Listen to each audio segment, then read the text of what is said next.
Sidang tuntutan AKBP Dalizon mantan Kapolres Oku Timur ditunda, jaksa belum siap. Sidang tuntutan AKBP Dalizon mantan Kapolres Oku Timur ditunda pada Rabu 14 September 2022. Sidang beragendakan pembacaan tuntutan atas kasus dugaan penerimaan fee Dinas PUPR Musi Banyu Asin yang menjerat AKBP Dalizon dijadwalkan hari ini.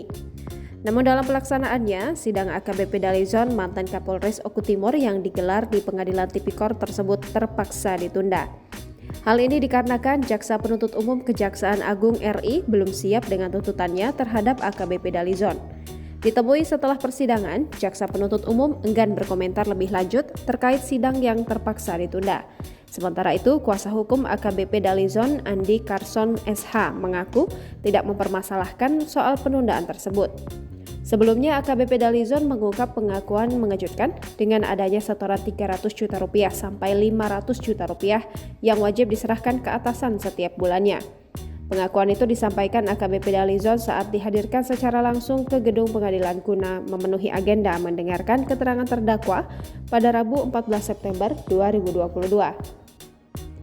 Terkait apa yang disampaikan AKBP Dalizon, Andi menilai pengakuan tersebut adalah suatu keberanian yang semestinya tidak dikesampingkan.